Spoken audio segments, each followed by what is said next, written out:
Yeah, good everyone. Thanks for joining me in this video. This is a comprehensive analysis to the issue of the Christian genocide saga in Nigeria. I am Okocha Happy Marcel. Now, in this video, I'm going to take you a journey from 2012 to 2025. I'm going to show you that there is a Christian genocide in Nigeria. And if you are sincere, I want you to watch this video to the end if you are sincere and if you are ready to know the truth. Now, I was not born in another country and brought into Nigeria. I was born and brought up from Nigeria. And right from my childhood, I have loved social issues, current affairs, and politics. So even right from 2006, 2007, following the trends in the country, Nigeria. Now, in the year 2012, look at this CNN report. Let me start from there. Let me forget about what happened in 2002, 2000, 2001, 1999. When the Bokoharam started putting tension that led to the, putting Sharia law into the Nigerian constitution. Now, look at this. This is a CNN news. Everything I'm putting here is subject to verification. Go to Google, go to CNN website, check the date, check the time, go and verify what I'm saying here. Now, Islamic militants in Nigeria want Christians to leave north within 3 days. In the year 2012, I had the video, but the video was played on CNN. So you can go to their CNN YouTube and verify what I'm saying right now. So they said that Christians should live in the north. Every Christian in the north should live. That after 3 days they did not live, that they will start killing them. What do you call that? You can see the report on CNN, right? CNN reported it. Boko Haram gave Christians 3 days ultimatum. Guess what? The ultimatum did not work because there is no how you can tell Christians who are almost half of the population in northern Nigeria dead to live. Christians did not live. What happened? They started killing Christians. They started burning down churches. There was genocide against Christians. So if anybody comes out to tell you that there is no genocide against Christians, the person is more or less a devil incarnate. Let me put it in that way, a devil incarnate. Now, that is not enough. Do you know that there was a UN resolution in 2012 that condemned the Boko Haram killing of Christians in Nigeria? I'm talking about UN resolution. Okay, let me take you to UN website. This is 22 of June 2012. 22 of June 2012. Go and verify what I'm saying. UN warned sectarian attacks in Nigeria could amount to crimes against humanity. Now look at it. 22 June 2012 says, the United Nations Human Rights Office today condemned the repeated attacks on churches in Nigeria by the extremist Islamic group Boko Haram and warned that acts against civilians, including on grounds such as religion or ethnicity, could amount to crime against humanity. Go and verify what I'm saying. These people asked Christians to leave. Christians refused to leave. They started killing Christians. And you say, oh, what is going on? It's not genocide. Listen to me. In that 2012, Boko Haram warned Muslims as well. They said, anybody that betrayed us, they call most of the Islamic clerics, they call them betrayer, that they are betraying the move to implement Sharia, that anybody that stands on their way will be eliminated. Do you now understand where the killings of Muslims comes? I am saying this because I want people to open their ears. I want people to open their eyes. I want you to understand what is going on in Nigeria is a very dangerous thing. To my Muslim brothers, you see, this is not something that we could say this is a war between Muslims and Christians. No, it is not. This is a jihadist set who has a mandate to implement Sharia in Nigeria. Boko Haram was appointed Commissioner of Religious Affairs. Their member was appointed Commissioner in Nigeria. Boko Haram, 400 of them were arrested. They could not try them. Why? Because they confessed the government is sponsoring them, Nigerian government. All right. Now, if you read, let me just read 4th, 2nd, and 3rd paragraph of this United Nations report for you in 2012. Follow me. This video is long, but it worth your data. It is estimated that over 100 people have been killed when several churches were attacked by Boko Haram in Kanu State, in the country's center, last Sunday and in its aftermath, according to the Office of the High Commissioner for Human Rights. Boko Haram is the same group that claimed responsibility of the bombing last year of the UN office in Nigerian capital, Abuja. Some 30 persons were killed in the initial attack on Sunday and subsequent retaliation by Christian youths who set up checkpoints. The rest were reportedly killed in clashes between the security forces and Muslim protesting at the deadly retaliatory acts by the Christians, and most recently in clashes between the security forces and allegedly insurgents in the Damaturu area. Okay? Now, I want you to see this related story still on the website of the UN. Nigerian rebels could face war crimes charges for population cleansing UN Right Office.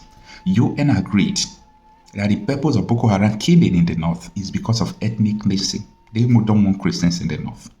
Now, UN Human Rights Chief urges both effort by Nigerian leaders to end sectarian violence. I want you to understand that UN have a position about Christian genocide. Look at this. UN Right Office calls on Nigeria to address renewed ethnic religious violence. Are you hearing?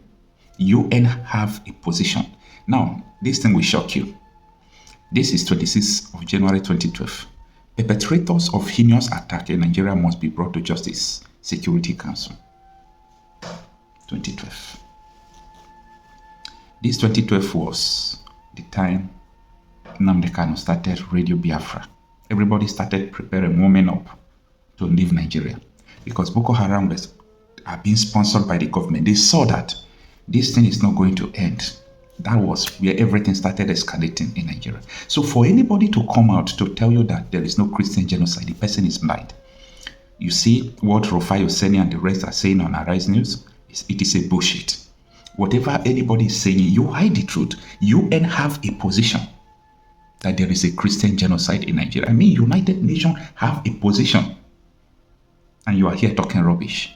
Anyway, the former Christian Association of Nigeria camp president, who's in his watch all this crime happened, have come to Chinese television to explain to the world that there is a coordinated Christian genocide in Nigeria. They can listen.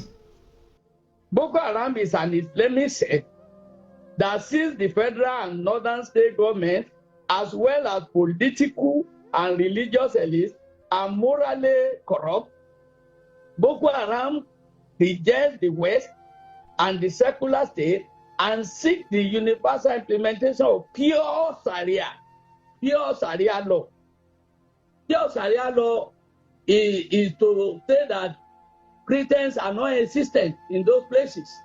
Pure Sharia law to resolve the east facing northern Nigerian Muslims. Not only that, Boko Haram targets include churches, individual Christians, persons engaged in un-Islamic activities, those are Christians, Muslim critics, northern elders, schools, police stations, government buildings, newspapers, and banks. Furthermore, they reported Boko Haram has attacked churches on Christmas Eve or Christmas Day 3 years in a row from 2010 to 2012, initiating these attacks in northern cities with a history of sectarian violence in an effort to further destabilize Nigeria. It also has killed individual Christians. In January 2012, called on Christians to leave northern Nigeria. Did you hear that? I heard it. Called on Christians to leave northern Nigeria. Boko Haram attacked a Christian area of Kanu on July 30, killing 45 and damaging churches. And prior to that day, had burned down several churches after the Nigerian government on May 14 declared a state of emergency in Borno, Yobe, and Adamawa State. In addition to its bombings and burnings and shooting of churches, Boko Haram has attacked beer parlors, poker players and soccer viewing center. My brother, what was the offense of the Christians they were attacking? If they want to establish pure Sharia in the north, why should they be killing Christians? Let them attack, establish their Sharia for their fellow Muslims. Why are they attempting to wipe away the Christians from the north?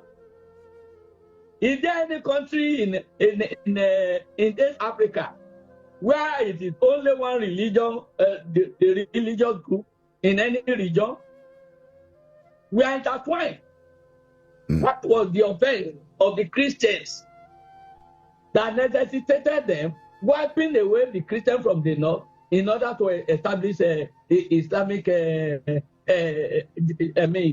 Islamic Sharia?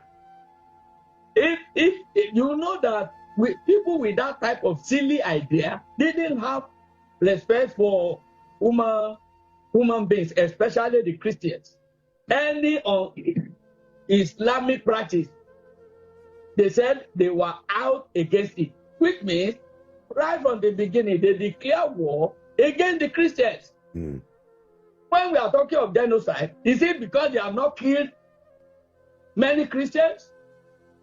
They also said that if any Muslim opposes their agenda, they will see that also as an enemy.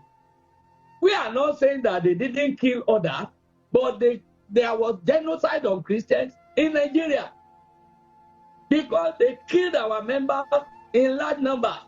3 weeks after I visited Mobi, they attacked Mobi and leveled Mobi down. Right. I was an eyewitness. I saw many people they maimed in Benue State. Christians, our brothers and sisters. When we got there, the General Secretary of Kanu could not withstand it. He was just weeping. The main people got the hand, got the hairs, etc., as if they were inanimate objects or that can be cut down anyhow. So if we are saying that there was genocide of Christians, why should anybody be disputing that? Didn't the people say that they will wipe away the Christians from the north? If you are saying now that they kill more Muslims in the north, don't we have more Muslims than the Christians in the north? And besides, didn't they say that if any Muslims will oppose them, they will wipe that person away? Killing of the Christians is was and is still an unintended consequence. The real motive was to establish Islamic Sharia in the north and wipe away the Christians. This is what I'm reading out to you, based on research, right? Now, based on what they said. Right. So, Reverend, just to give it a little bit more context. So this was what was happening in the early 2010s, like up to 2013 and thereabout. Do you still think, and I don't think there's a lot of dispute about the resolve of Boko Haram as a sect, but do you still think that that is still going on now with that kind of intensity today, about now, recently? Let me ask you, has Boko Haram changed its agenda? Have they come out with a new goal?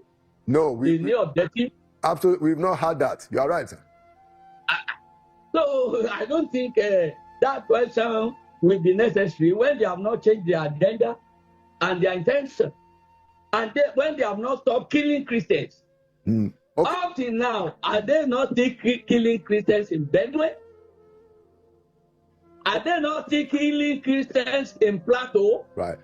Okay. How many Muslims are in Plateau? Yeah, I mean, of course, I have made the point also that in Plateau and Benue, most of the population there are Christians. But my point is that, are we going to say that is the same Boko Haram ideology that is at work in Benue and Plateau? Is it the same Boko Haram ideology? Is that what you think, Reverend? I said, have you heard them change their ideology? Have they come out with a new one that we can lay our hands upon? No, I know. I'm just saying that. Do we know that it is also Boko Haram? I agree with you that it is the same Boko Haram that split into ISWAP From them, the Lakurawa or whatever joined them. And they continue to split and split and split. Okay. Have you not heard the moderator how they were even fighting themselves in order to gain the supremacy in command? True. That's correct. The same evil is splitting and splitting and splitting. Okay. Is it justice to us when people are now shouting and saying that there was no genocide of Christians in Nigeria with the blood of many that were killed? You can still remember the current chairman for Michigan local government, Lawan Dimi, whose throat was slaughtered. When they were calling on people to come and pay ransom, didn't they call on us Christian leaders to come and pay ransom? Did they call on Muslims? They call on us and they call on government. Well, I mean, so I don't know if we cannot face the truth and are just trying to be political because it's damaging the image of the government. Country. Then we are not going to get the solution. Very, very important point that you've made. So what will be your counsel to the current federal government? You know, clearly they feel provoked, you know, that the Americans are saying this. I agree with you that those things are facts. You know, at times we restrain, you know, from giving it that terminology just so because we don't want to create a division. But the facts are the facts. So what do you think the president and the federal government ought to do in this situation? For me, the release of the NSCI cannot hold water because these groups came out of Islam. It didn't come out of Christianity. And what pains me from their release was as if everybody in Nigeria is a kid. He didn't know what had happened in our nation. If the ideology has widened now from the initial one, and many we sympathize with many Muslims that were killed as well. But if they say, well, there was genocide of Christians, but we had genocide of Muslims thereafter also, that would have even been more acceptable. But to come out and say that there is no genocide of Christians, I think they have infuriated me more. It doesn't seem, allow me to see them as people that are ready to do justice. All of us are very sad that these people are painting our nation in this way, that the United States of America can classify our country like this. We know that government didn't cause it, but government will not deny what these people caused and what they have done. For government to be denying it makes the government complicit in what has happened. And I don't see that I have confidence in them to do justice. Because if you are denied the reality, you cannot do justice. They have no hiding place. They can't deny the reality. The blood of the people they split, innocent Christians, is crying unto God for vengeance. Saying that it happened is the blatant lie. Right from the beginning. Have they changed their ideology? They have not. Government has been battling them and battling them. There are also been unfaithfulness on the side of some of the security agents that are complicit. But some people feeding fast from this matter. But as Bishop Kuka said, the military, the law enforcement agents, they must redeem their image. They must not allow these people to overpower them. They must not allow them to overrun the country. We are not happy, but you cannot deny Christian genocide. You cannot deny it. The United States legislators will not speak without data. You don't need to say you are going to feed them with your own data. Don't know when you are coming, they know what you are coming to do. Yeah. It is to say that they were ignorant. They are not ignorant. Didn't they have their embassy here? Very true. Are they not running everything? Don't they have better equipment even than us? Yeah, Reverend, there is actually, a Yoruba proverb that I use to describe the situation.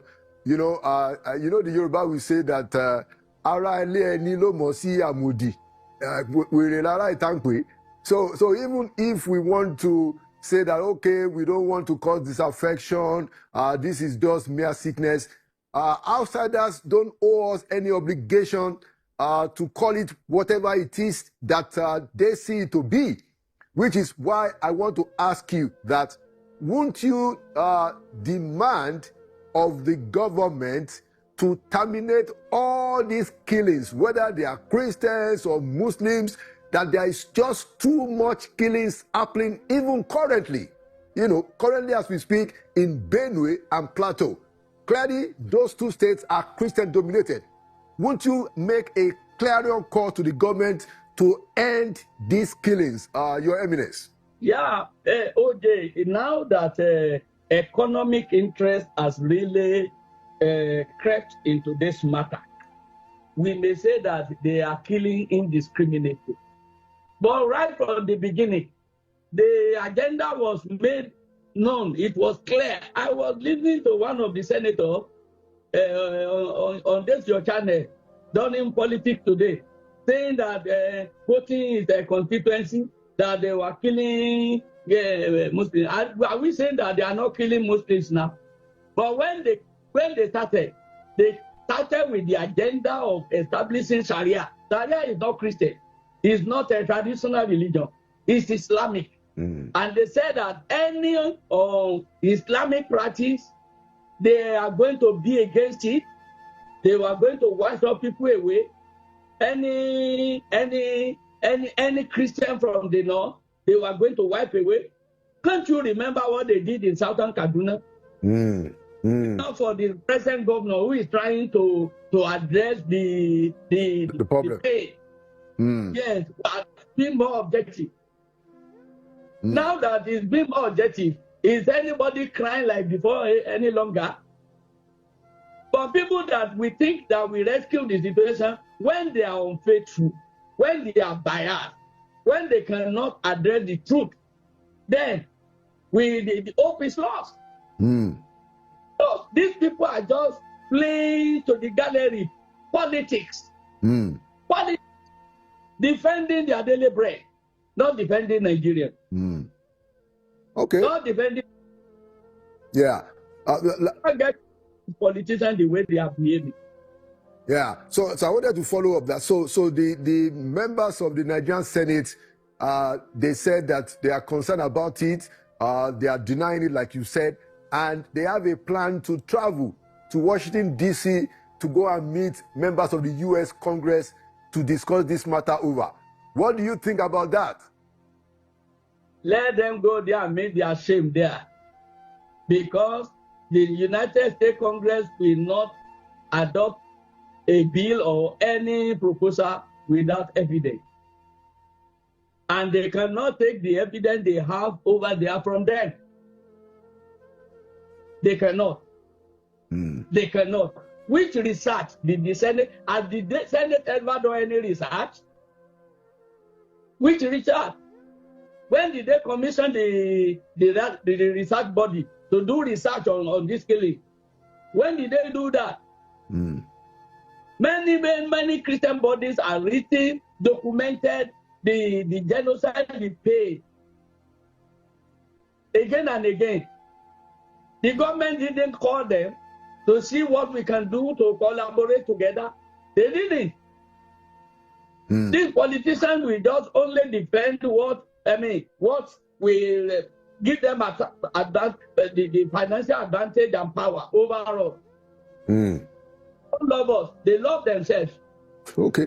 Let's move it along, because I also wanted you to comment on the president's speech during the Independence Day, couple weeks back, where he itemized the advance, the progress that his administration, has made. He listed out some of the economic progress so far.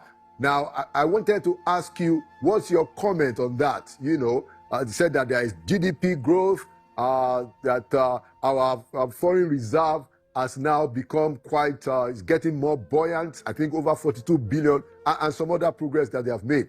But I'd like to ask you, how do you respond to those claims from the president? Let me greet the president of our country, President Bola Ahmed Tinubu, for all his efforts. When all of them were campaigning, I wouldn't know whether they were aware of the magnitude of what they were promising that they would salvage. Nigeria had gone down in so many aspects of what we can call pragmatic life for the citizens. Is it in the area of security or economy or what have you? Nigeria was at low ebb. So that was what he came to inherit. And I didn't know whether he knew the extent of the damage that he was taking over. I pity him, but he said we should not pity him because he campaigned to take the job off. Yeah, exactly. That's what he said. But it has not been easy. Nobody forced him to do what he is doing now. He should be enjoying it. And we are praying for him. Our own assignment is to pray for him. If we don't pray for him, who again shall we pray for? If it's only when he's doing well that we can do well. Many of us are suffering in silence because of the reality of the economic decisions that he took. Some of them were not well contemplated and planned in terms of the consequences of on the people you want to survey. If you want to survey the people and the process is now leading to their death, one after the other, what are you really salvaging? That's why I said that salvaging the situation, economic situation, and the security situation of Nigeria requires wisdom, painstaking brainstorming. And it also requires insightful leadership. We need more than even the sense knowledge. You need the revelation knowledge of what the Spirit of God is saying. Yes, God rules in the affairs of men. Yes. Revelational knowledge of what the Spirit of God is saying. To every problem, there is a solution. With God, one needs to be able to reflect and wait on God to know what the next step to be. Leadership is not bread and butter. It's a body for people who are task-oriented and people love it. It's a body. We are taxed this type of tax, the other type of tax. As I said the other time when I appear on this program, we cannot tax people to death. The people you are demanding the various types of taxes from, how much are they earning? Those who are in government, how much are you giving them? The smallest amount of money you transfer like this, you see the amount the banks are deducting, 400 naira, 100 naira. The money they didn't work for. We work, we labor for this money. We had already paid our income tax. This one now, without doing any work, the money that came in after paying the income tax, you are still taxing again and again. In the Western country, they have other things, other buffers, other things they produce a welfare package or packages for the citizens to cushion the effect of different types of taxes. And they also, by and large, make sure that they don't double tax people. For example, when I was living in England, if you are paying your tax and you are still paying your tithe to church, they return that money back to you. The remaining money between the balance between the tax you are paying and the tax you pay, the tax you pay in your church, they return the balance to you at the end of the year. Yeah. That is a fair government. That's a fair government. But here, you are paying penury as salary. Now, it is 17,000 naira. Is it not penury? That's a peanut. That's why I call it penury. Yeah. It's a peanut. It doesn't take you anywhere. Yeah. If you are going to study the cost of going to your work, coming back every day, and from the same amount, take away your rent, can you even eat? Can that salary even take you to work for 30 days and you still pay rent there? Exactly. And rent is increasing. Everything is increasing.